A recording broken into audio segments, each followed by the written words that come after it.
There is no way Darius Garland really just said this post-game after the Cavaliers and Heat go at it in Game 2 of Round 1. Cavs take it, and Garland had some things to say specifically about Tyler Hero. Do you like it as a Cavs fan? We're going to jump into that. Did he have the right to say it? Should he be talking after his own defensive struggles? We're going to get into all of it. You might have seen this quote already. If you haven't, we'll give you a look at it. We'll break down some stats about what's going on with Garland, Hero, Cavs, Heat. Cleveland, though, up 2-0. It doesn't get much better than that. You have to love it as the Cavaliers beat the Miami Heat yesterday. 121-112. Should have been more. Cavs kind of struggled towards the end of this one.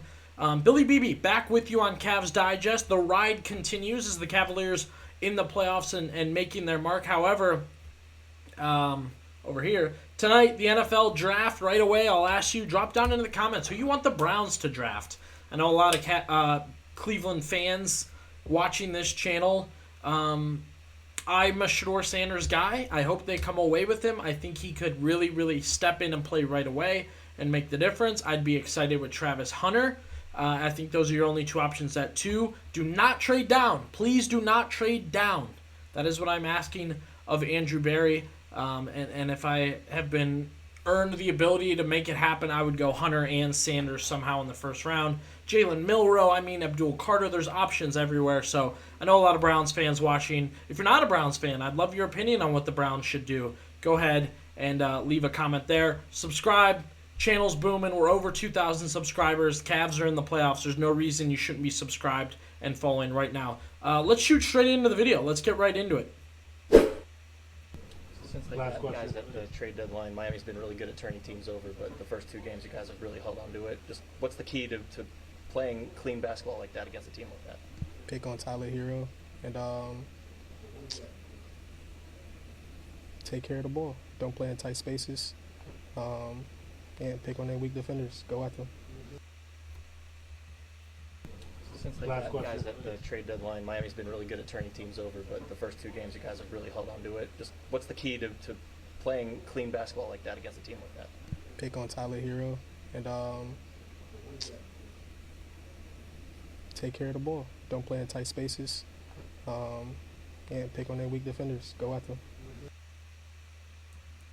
All right, want to play that for you twice. It's only 20 seconds. Hunt Tyler Hero, he says. That's how you can score and go at the Miami Heat. That's how Garland feels he had a good night. Go at Tyler Hero. He specifically outed Hero as somebody you can score on, play make. Look, if you don't follow the NBA, I always think about it in terms of if I tell my mom, she's not a giant NBA fan. She doesn't follow it. She'll watch a game. If I told her Darius Garland said that, she'd be shocked. No way. I can't believe he said that. He said that on tape, on camera. That's the league now.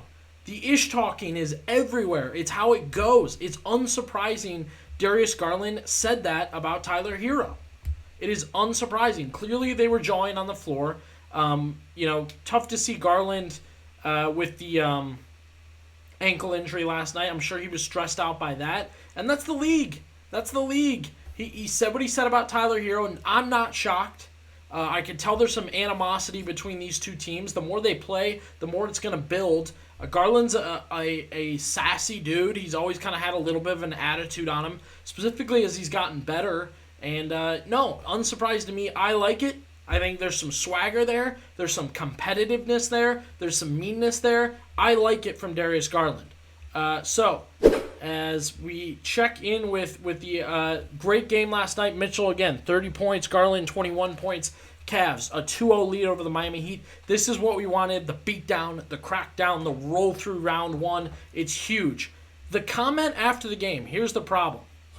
Hero absolutely is struggling on defense. 63% guys are shooting on him through 2 games, right? You love to see it. It's confirmed. Garland's not speaking crazy. He's not talking nuts. This is a real thing. People can score on Tyler Hero.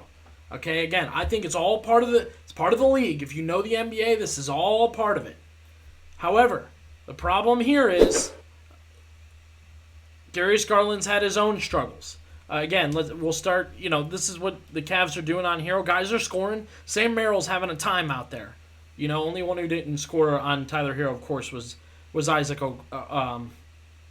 Isaac Okoro didn't score on him, of course. However, man, Garland and Mitchell aren't great defenders themselves. Garland specifically, I know, in a paced offense consistently over time, is not a great defender.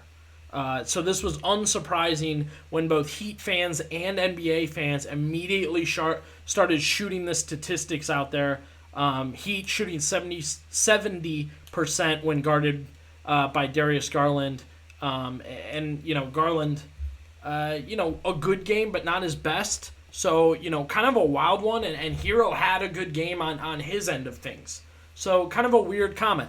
Again, for me, there's swagger, there's fun, there's energy. This is the league. That's my personal opinion.